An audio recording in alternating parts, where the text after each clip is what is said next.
മിക്കവാറും ബോയ്സിന് അവരുടെ വണ്ടിയായിരിക്കും first priority അല്ലേ? സായി ചേട്ടനും അങ്ങനെ തന്നെയാണ്. ഊട്ടി ട്രിപ്പൊക്കെ കഴിഞ്ഞിട്ട് നോക്കുമ്പോൾ കാറ് ഭയങ്കര ഡേർട്ടി ആൻഡ് മെസ്സായിട്ടുണ്ടായിരുന്നു. വെക്കേഷൻ ആയതുകൊണ്ടും ഞാൻ വീട്ടിൽ വെറുതെ ഇരിക്കുന്നത് കൊണ്ടും ഇതൊന്ന് ക്ലീൻ ചെയ്ത് വാഷ് ചെയ്ത് നല്ല സെറ്റാക്കി വെക്കാമെന്ന് വിചാരിച്ചു. അല്ലെങ്കിലും എക്സ്പെൻസീവ് ഗിഫ്റ്റും കാര്യങ്ങളും എപ്പോഴും വാങ്ങിക്കൊടുത്തില്ലെങ്കിലും ഇങ്ങനെയുള്ള ചെറിയ സർപ്രൈസസ് അവർക്ക് ഭയങ്കര ഹാപ്പിനെസ് ഉണ്ടാക്കും. ഇങ്ങനെ നമ്മൾ പാർട്ട്നേഴ്സ് തമ്മിൽ കുറച്ച് understanding give and take policies ഒക്കെ ഉണ്ടാകുമ്പോൾ നമ്മൾ തമ്മിലുള്ളൊരു ബോണ്ട് കുറച്ച് കൂടുകയുള്ളൂ. യാതൊരു ഹിന്ദു ഇല്ലാണ്ട് ഓഫീസിലെ സ്ട്രെസ്സും സ്ട്രെയിനും ഒക്കെ കഴിഞ്ഞ് സായോട്ടം വീട്ടിൽ വരുമ്പോൾ ഇത് കാണുമ്പോൾ മൂപ്പർ എന്തായാലും ഹാപ്പി ആയിരിക്കും. അല്ലാതെ ഓഫീസിൽ നിന്ന് വരുമ്പോഴേക്കും 100 കൂട്ടം കുറ്റങ്ങളും കാര്യങ്ങളും പറയാണ്ട് ഇതുപോലെയുള്ള കുട്ടി കുട്ടി സർപ്രൈസസ് കൊടുത്താൽ അവർ ഭയങ്കര ഹാപ്പി ആയിരിക്കും. ഇങ്ങനെ അങ്ങോട്ടും ഇങ്ങോട്ടും പ്രയോറിറ്റൈസ് ചെയ്ത് ലൈഫ് മുന്നോട്ട് കൊണ്ടുപോയാൽ I am sure that our family is going through a wonderful journey. വേറെ കാര്യം എന്താ വെച്ച് കഴിഞ്ഞാൽ ഒരാൾ മാത്രം ഇങ്ങനെ എഫേർട്ട് ഇട്ടതിനെ കൊണ്ട് കാര്യമില്ല കേട്ടോ.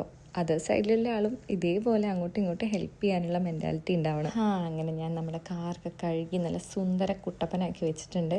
സായി ചേട്ടൻ വരുമ്പോൾ എന്തേലും ഞെട്ടും, ഉറപ്പാ.